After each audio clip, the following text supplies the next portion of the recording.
ఓం ఘనాపతి ఓం నమ శివాయ నమో నారాయణ గురుదేవ గురు సత్య గురు బ్రహ్మం గురువీరమనుశాంతి విష్ణువీశ్వర బ్రహ్మదేవాయ ఓం నమ శివాయ.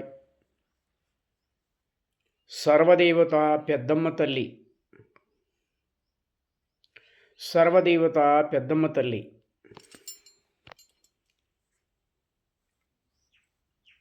నేను మా తల్లిదండ్రి ఒక పాదాల కాడ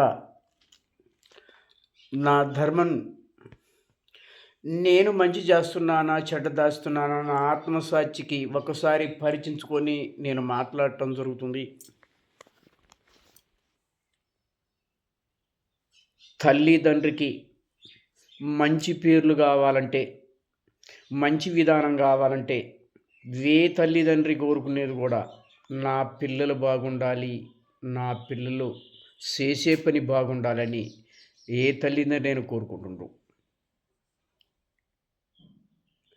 తల్లి మాట తండ్రి మాట వెకర్తిచ్చి మనము చేసినప్పుడు ఆ పని పెలయమైనా కానీ కాదు, అది బ్రహ్మరుద్రుడిచ్చినా కాదు. ఎందుకంటే ఆ పార్వతీ పరమేశ్వరులు అప్పట్లో ఒక ఆజ్ఞ చేశారు.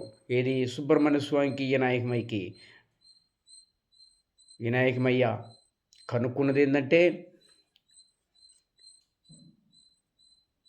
నేను అన్ని లోకాలు తిరగాలంటే నా పార్వతీ పరమేశ్వరులు నా నాన్న నా అమ్మ చుట్టూ తిరిగితే నేను లోకమంతా వాళ్ళు కాబట్టి నేను అంతలెక్క తిరిగినట్టేనని చెప్పి ఎప్పుడైతే అనుకొని తల్లిదండ్రి పాదాల చుట్టూ పాదాలు కడిగి పాదాల చుట్టూ ఆ చుట్టూ ఇతరి పరిదర్శనం వాళ్ళ చుట్టూ పరిదర్శనం చేసినప్పుడే ప్రతి ఒక్కసాట ఆయన విద్య దాచిండు.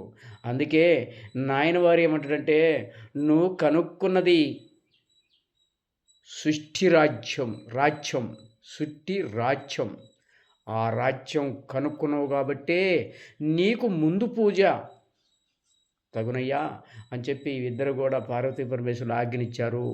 ఈరోజు ఒక్కసారి గణపతిని అనుకుంటే, నువ్వు చిన్నోడు పెద్దోడు, నువ్వు చదువుకున్నోడువో చదువుకోలేదో, నువ్వు అన్నానికి నీకు లోటు ఏమన్నా ఉందేమో, నీకు అన్ని బాధలలో లోటు ఉందేమో, అన్నీ కూడా కోరికలు తీరుతున్నాయి. రోజు ఒక్కసారి ముందు గణపతిని అనుకోవాలి. అనుకున్నప్పుడే ఆయన నీ ఆపదలన్నీ కూడా ఆపేసే ఒక విధానాలు ఉంటాయి తప్పనిసరిగా. అందుకని నేను చెప్పేది ఏంటంటే, ఎవరు కూడా తెలిసి తప్పు చేయొద్దు. తప్పు చేసిన వాడిని కూడా ఖండించండి.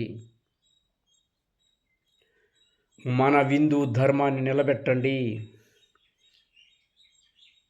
అన్ని విషయాలలో కూడా మీరు ప్రతి ఒక్కళ్ళు కూడా ఈ బాటలో చాలామంది కూడా నడుస్తున్నారు. ఈరోజు మన హిందూ పరువు ఈరోజు చాలా వరకు నిలబెడుతున్నారు. కొన్ని సార్లు కొన్ని ఉన్నప్పుడు బాధ అనేది వస్తుంది. జై శ్రీరామ్ అది వాళ్ళకి వదిలేస్తున్నా. అన్ని విషయాలు కూడా ఆ నాయన వారు మమ్మల్ని కంటిన్యూగా మా ఈపుల వెనక ఉండి మమ్మల్ని నడిపిస్తున్నాడని మా కోరిక.